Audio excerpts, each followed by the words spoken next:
오늘의 말씀은 예레미야 49장입니다. 암몬 자손에 대한 말씀이라. 여호와께서 이와 같이 말씀하시되 이스라엘이 자식이 없느냐 상속자가 없느냐 말감이 갓을 점령하며 그 백성이 그 성읍들에 사는 것은 어찌 됨이냐 여호와의 말씀이니라. 그러므로 보라 날이 이르리니 내가 전쟁 소리로 암몬 자손의 랍바에 들리게 할 것이라. 라빠는 페어더미 언덕이 되겠고 그 마을들은 불에 탈 것이며 그때에 이스라엘은 자기를 점령하였던 자를 점령하리라. 여호와의 말씀이니라. 헤스보나 슬피 울지어다. 아이가 황폐하였도다. 너희 라빠의 딸들아 부르짖을지어다. 굵은 배를 감고 애통하며 울타리 가운데에서 허둥지둥할지어다. 말감과 그 제사장들과 그 고관들이 다 사로잡혀 가리로다. 패역한 따라 어찌하여 골짜기 곧 내 흐르는 골짜기를 자랑하느냐. 내가 어찌하여 재물을 의뢰하여 말하기를 누가 내게 대적하여 오리요 하느냐. 주 만군의 여호와의 말씀이니라. 보라 내가 두려움을 내 사방에서 내게 오게 하리니 너희 각 사람이 앞으로 쫓겨나갈 것이요 도망하는 자들을 모을 자가 없으리라. 그러나 그 후에 내가 암몬 자손의 포로를 돌아가게 하리라. 여호와의 말씀이니라. 에돔에 대한 말씀이라. 만군의 여호와께서 이와 같이 말씀하시되 대만에 다시는 지혜가 없게 되었느냐. 명철한 자에게 책략이 끊어졌느냐. 그들의 지혜가 없어졌느냐. 드단 줌이나 돌이켜 도망할지어다. 깊은 곳에 숨을지어다. 내가 에서의 재난을 그에게 닥치게 하여 그를 벌할 때가 이르게 하리로다. 포도를 거두는 자들이 내게 이르면 약간의 열매도 남기지 아니하겠고 밤에 도둑이 오면 그 욕심이 차기까지 멸하느니라. 그러나 내가 에서의 옷을 벗겨 그 숨은 곳이 드러나게 하였나니 그가 그 몸을 숨길 수 없을 것이라. 그 자손과 형제와 이웃이 멸망하였은즉 그가 없어졌느니라. 내 고아들을 버려도 내가 그들을 살리리라. 내 과부들은 나를 의지할 것이니라. 여호와께서 이와 같이 말씀하시니라. 보라 술잔을 마시는 습관이 없는 자도 반드시 마시겠거든 내가 형벌을 온전히 면하겠느냐. 면하지 못하리니 너는 반드시 마시리라. 여호와의 말씀이니라. 내가 나를 두고 맹세하노니 보스라가 놀램과 치욕거리와 황폐함과 저주거리가 될 것이요 그 모든 성읍이 영원히 황폐하리라 하시니라. 내가 여호와에게서부터 오는 소식을 들었노라. 사절을 여러 나라 가운데 보내어 이르시되 너희는 모여와서 그를 치며 일어나서 싸우라. 보라 내가 너를 여러 나라 가운데에서 작아지게 하였고 사람들 가운데에서 멸시를 받게 하였느니라. 바위 틈에 살며 산꼭대기를 점령한 자여 스스로 두려운 자인 줄로 여김과 내 마음의 교만이 너를 속였도다. 내가 독수리같이 보금자리를 높은 데에 지었을지라도 내가 그리로부터 너를 끌어내리리라. 이는 여호와의 말씀이니라. 에돔이 공포의 대상이 되리니 그리로 지나는 자마다 놀라며 그 모든 재앙으로 말미암아 탄식하리로다. 여호와께서 말씀하시니라. 소돔과 고모라와 그 이웃 성읍들이 멸망한 것 같이 거기에 사는 사람이 없으며 그 가운데에 머물러 살 사람이 아무도 없으리라. 보라 사자가 요단강의 깊은 숲에서 나타나듯이 그가 와서 견고한 처소를 칠 것이라. 내가 즉시 그들을 거기에서 쫓아내고 택한 자를 내가 그 위에 세우리니 나와 같은 자 누구며 나와 더불어 다툴 자 누구며 내 앞에 설 목자가 누구냐. 그런즉 에돔에 대한 여호와의 의도와 대만 주민에 대하여 결심하신 여호와의 계획을 들으라. 양떼의 어린 것들을 그들이 반드시 끌고 다니며 괴롭히고 그 처소로 황폐하게 하지 않으리야. 그들이 넘어지는 소리에 땅이 진동하며 그가 부르짖는 소리는 홍해에 들리리라. 보라 원수가 독수리같이 날아와서 그의 날개를 보스라 위에 펴는 그날에 에돔 용사의 마음이 진통하는 여인같이 되리라 하시니라. 다메섹에 대한 말씀이라. 하맛과 아르밧이 수치를 당하리니 이는 흉한 소문을 듣고 낙담함이니라.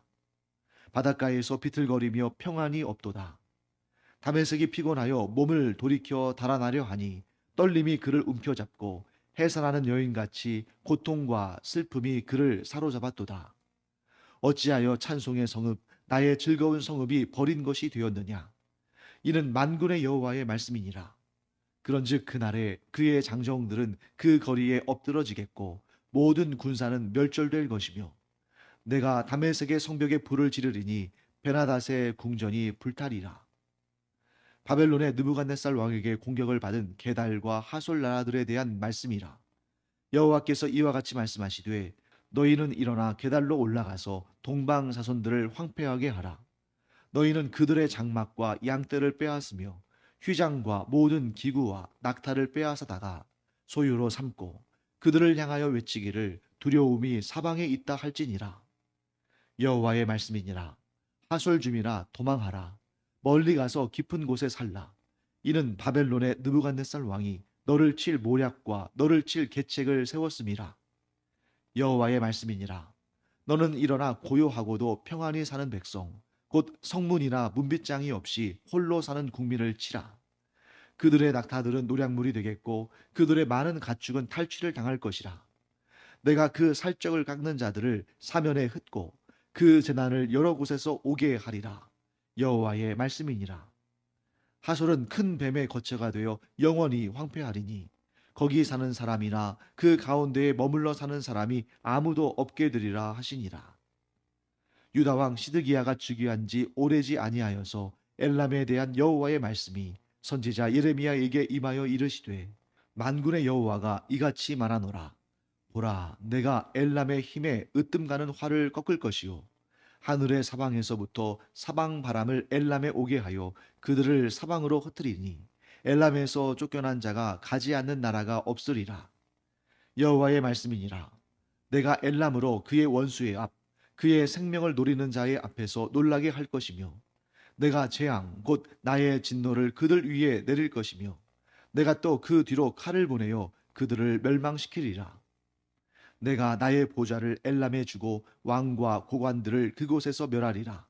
여호와의 말씀이니라. 그러나 말일에 이르러 내가 엘람의 포로를 돌아가게 하리라. 여호와의 말씀이니라. 자, 오늘 우리가 이 예레미야 49장을 읽었습니다만 굉장히 많은 나라들이 나온다는 것을 알 수 있습니다. 우리가 앞서서 어떤 나라들을 살펴봤죠? 애굽, 또 블레셋, 또 모압 이런 나라들을 살펴봤잖아요. 그런데 오늘 어떤 나라들이 등장하냐면 1절부터 6절까지 암몬, 그리고 7절부터 22절까지 에돔, 그리고 23절부터 27절까지는 다메섹. 여러분 여기서 다메섹은 사실 다메섹은 도시 이름입니다. 뭐 애굽, 블레셋, 또 뭐 모압, 암몬 뭐 이런 데들은 다 나라 이름이잖아요. 근데 이 다메섹은 도시 이름이에요. 어떤 나라의 수도냐면 아람이란 나라의 수도입니다. 아람, 오늘날로는 시리아죠. 그런데 우리가 잘 알다시피 사마리아가 북이스라엘을 대표하고 예루살렘이 남유다를 대표하는 것처럼 이 다메섹이라는 이름 자체가 그 도시만을 의미하는 것이 아니라 아람이라는 나라를 의미하는 것입니다. 그리고 28절부터 33절까지는 게달과 하솔, 그리고 34절부터 마지막 39절까지는 엘람. 이렇게 많은 나라들이 언급이 됩니다. 이렇게 많은 나라들이 언급되는 이유는 뭘까요? 하나님의 심판받은 나라들의 목록이 여기서 끝나기 때문이에요. 앞에서 지금 계속 에돔이니 또 블레셋이니 모압이니 이런 나라들 쭉 한 장씩 거의 할애하면서 길게 그 나라들에 대한 하나님의 심판을 말씀하셨잖아요. 그것은 왜 그러냐면 그만큼 유다 왕국과의 깊은 연관과 또 유다 왕국과의 깊은 관련이 있는 나라들. 그래서 유다 왕국이 멸망할 때 그들이 막 조롱하고 비웃고 했던 그런 직접적으로 큰 관계가 있는 나라들은 앞에서 좀 길게 한 장씩 이렇게 언급하고 이제 49장에 와서 나머지를 한꺼번에 다 언급하는 것입니다.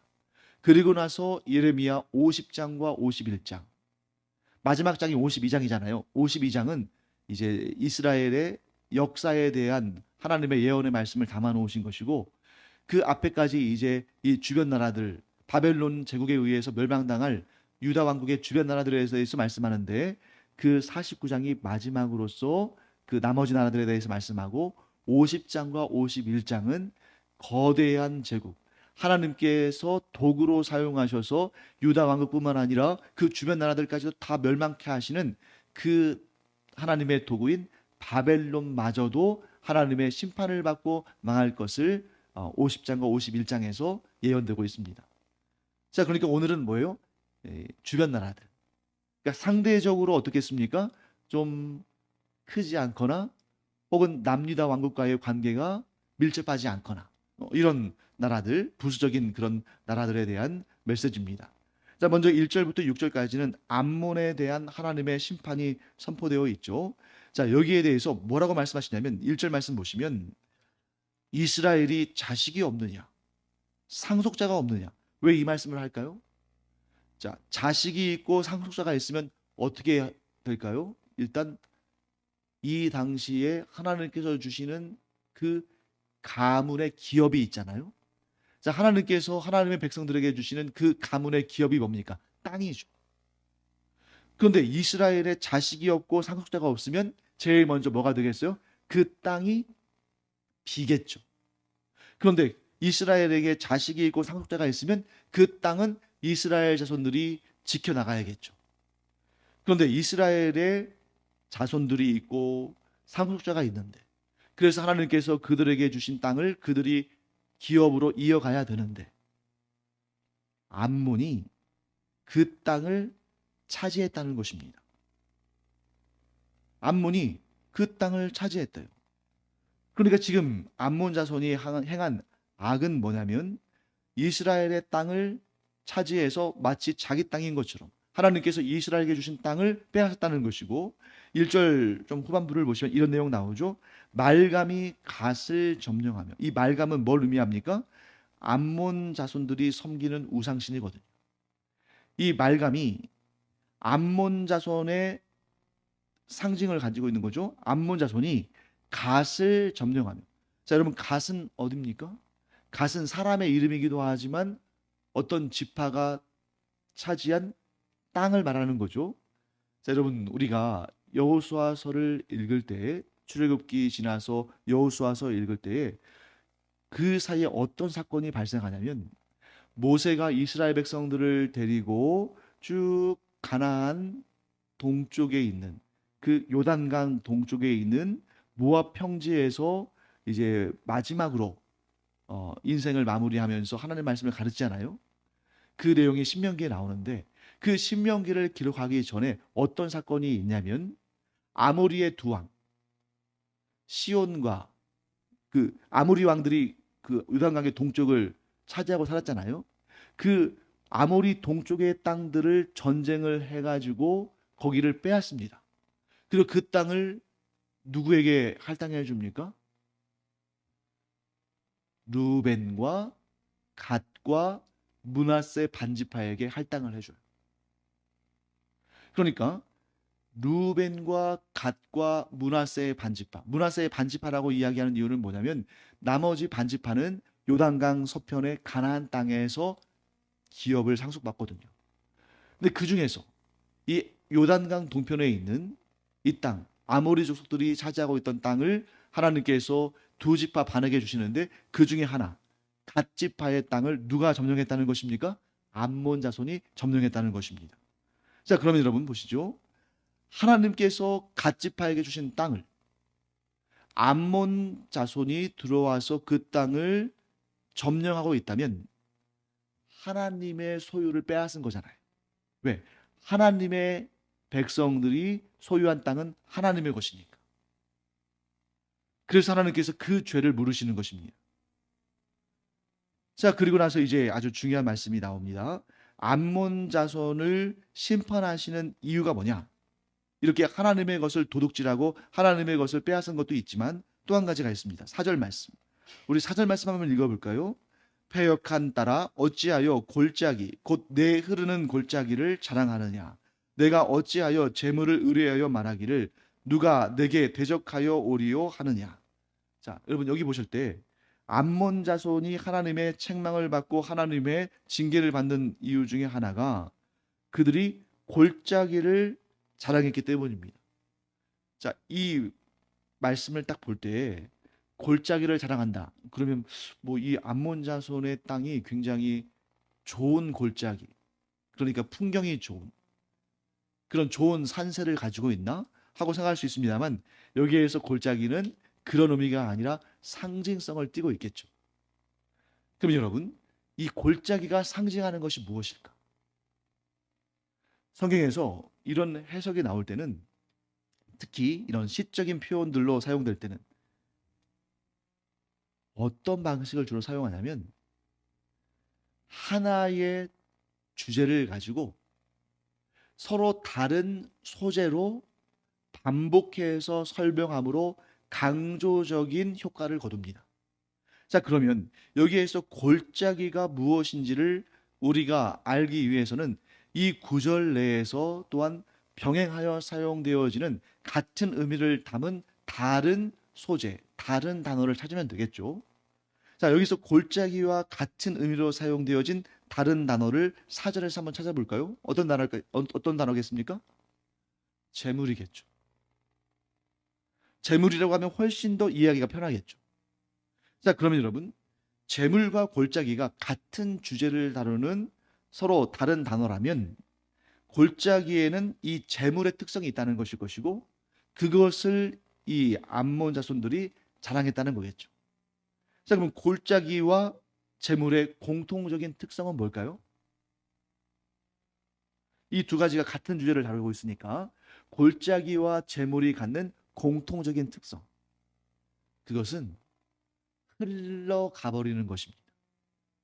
흘러가 버리는 것. 언젠가는 사라질 것, 소멸되는 것. 여러분, 골짜기에 흐르는 물이 지금 내 앞에서 흐르는 물이 과거에 흘렀던 물입니까? 아니죠. 이거 한번 흘러가 버리면 다시 돌아오지 않죠. 골짜기에 흐르는 물이 다시 역류해서 내게로 돌아오지 않잖아요. 이 골짜기의 물은 그냥 흘러가 버리는 것입니다. 또한 비슷한, 여러분들이 시를 쓴다면, 여러분들이 이런 글을 쓴다면 비슷한 소재로 또 뭘 택할 수 있을까요? 시간, 세월. 그 흘러가 버리는 거예요. 그런데 안모는 지금 재물을 많이 가지고 있고 부유합니다. 그런데 천년 만년, 아니 영원토록 이 부귀와 영화를 누릴 거라고 생각하지만 그렇지 않다는 거예요. 너의 골짜기, 언젠가는 사라지고 없어지고 말라버릴 그것을 자랑하지 말아라. 네가 그것을 천년 만년 영원토록 갖고 위세를 부릴 것이 아니다.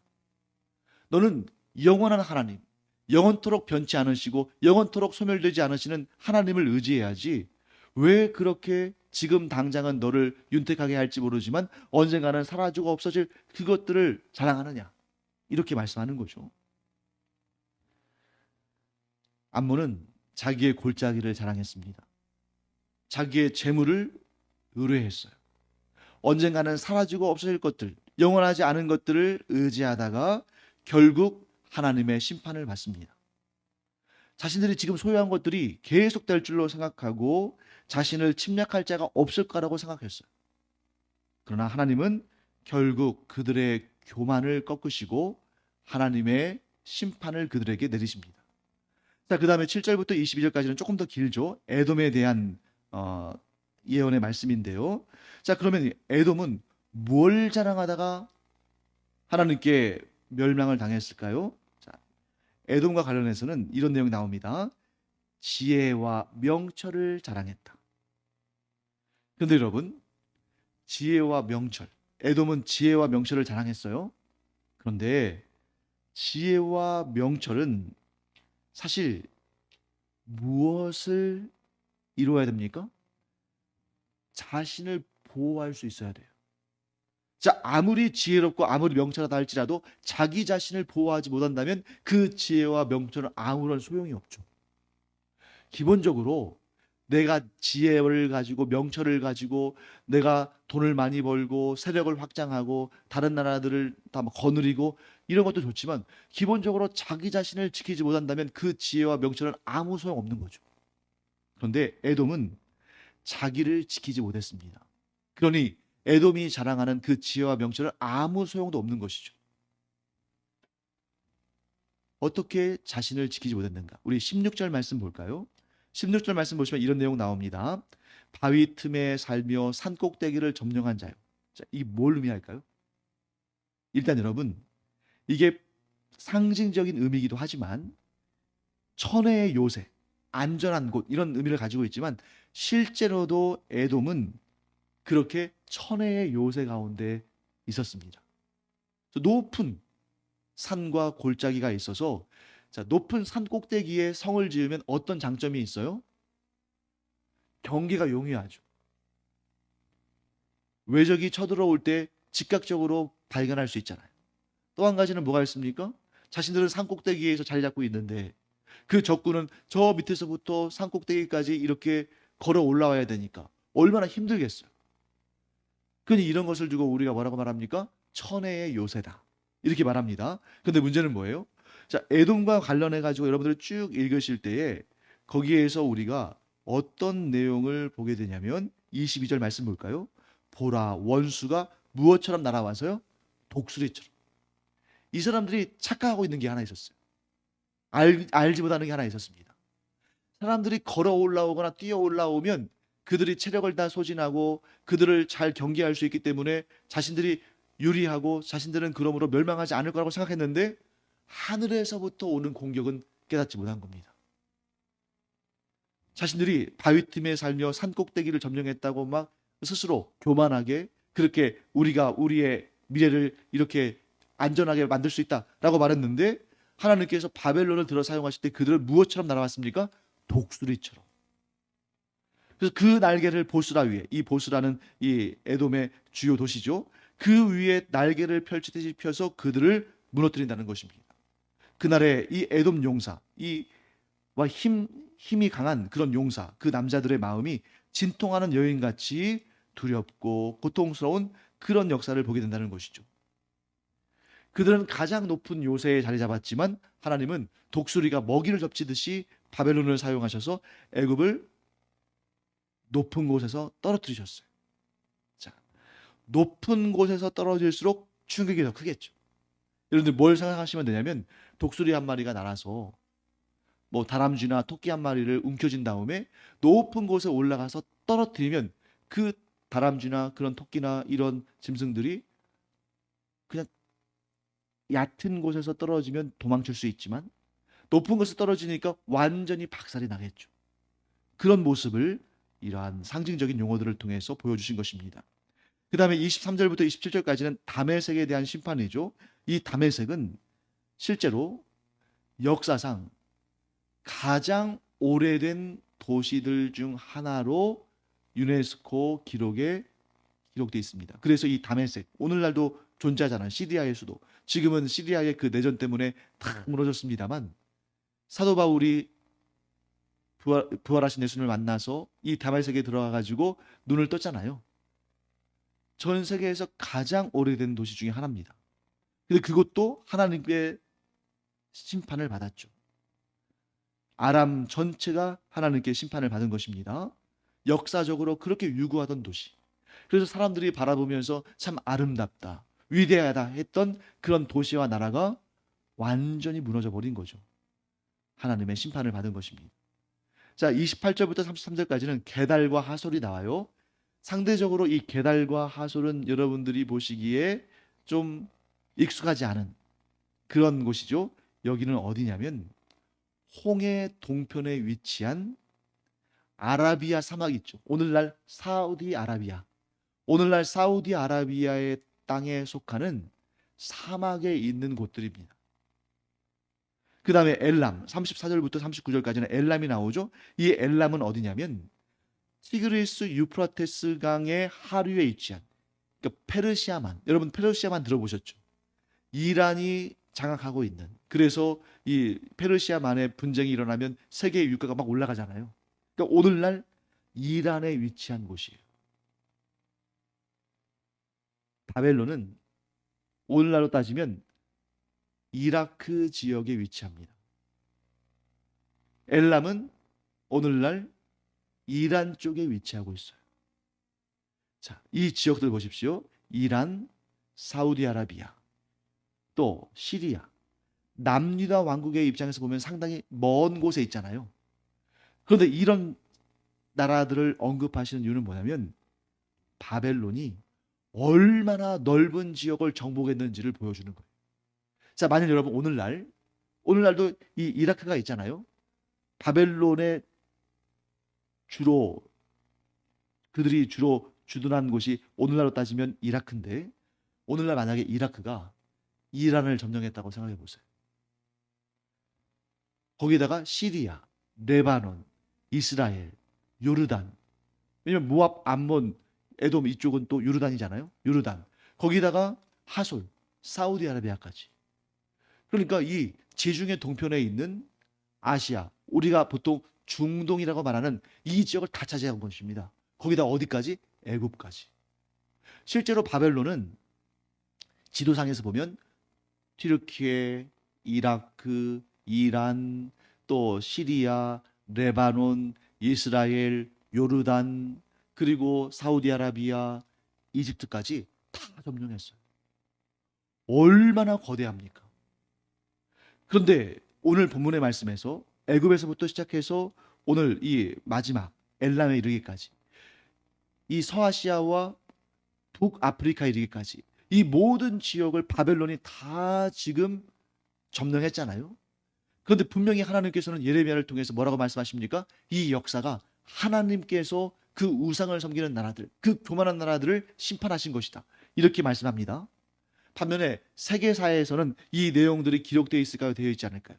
세계사에서는 바벨론이 이 서아시아와 북아프리카를 점령하고 지배했다는 내용은 똑같이 기록되어 있지만 그것이 하나님의 역사라고는 기록되어 있지 않습니다. 그런데 우리는 분명히 믿습니다. 왜? 예레미야 선지자를 통해서 하나님께서 말씀하셨으니까. 그리고 실제로도 충분히 그것을 우리가 인정할 수밖에 없는 그런 근거들이 또 있습니다.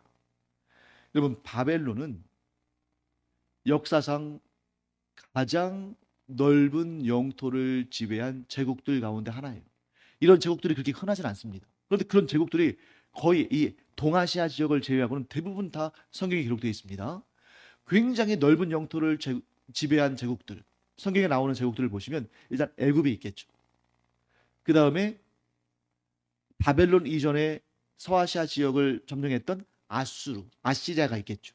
그 다음에 바벨론이 있고, 그 다음에 헬라 제국, 페르시아 제국, 그 다음에 헬라 제국, 그 다음에 로마 제국. 그러니까 동방에 있었던 이 몽골 제국 정도를 제외하고는 이 모든 거대한 제국들이 전부 성경에 기록되어 있습니다. 그런데 그 많은 제국들, 세계사에도 그대로 기록되어 있어요. 그 많은 제국들 가운데 바벨론은 특별합니다. 왜 특별할까요?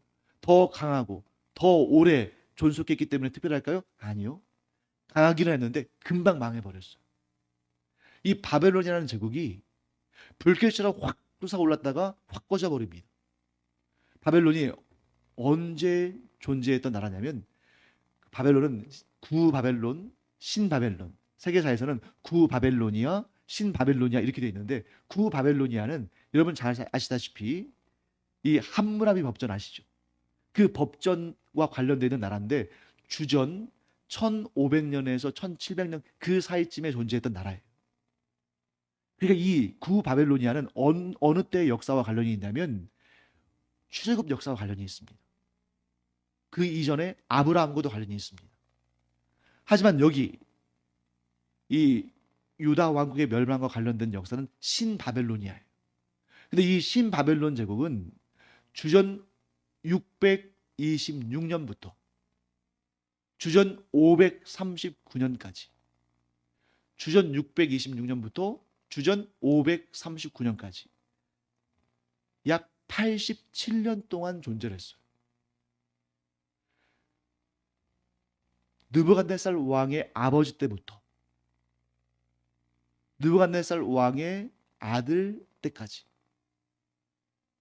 그러니까 이 나라가 그렇게 대단히 크고 강하고 그렇게 왕성한 나라였는데 하루아침에 무너진 것입니다. 보통 여러분, 대제국은 아무리 못 가도 수백 년의 역사를 그래도 가져가는데 왜 이랬을까? 하나님께서 예레미야를 통해서 말씀하신 것이죠. 바벨론은 내가 도구로 사용했다. 그런데 그 도구가 하나님을 경외하지 않을 때 그 도구마저도 하나님께서 심판하실 것이다. 그 내용이 바로 50장과 51장에 나오는 내용입니다. 그리고 하나님께서 또 예레미야를 통해서 또 하나의 예언을 말씀하셨죠. 그 무엇입니까?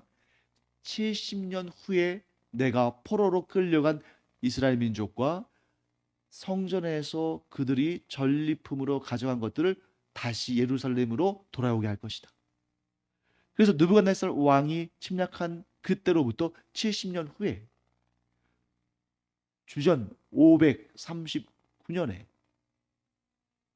바벨론이 멸망하고 결국 이스라엘의 포로가 예루살렘으로 본국으로 돌아오는 역사가 있었죠. 이 모든 역사들을 성경은 그대로 기록하고 있어요. 단 세계사는 하나님을 인정하지 않고 하나님을 믿지 않고 하나님 없이 역사를 기록하기 때문에 이 일들을 기록하지 않을 뿐이죠. 그래서 우리는 예레미야서를 통해서 뭘 알 수 있습니까? 이 모든 일들이 하나님께서 주관하신 역사구나.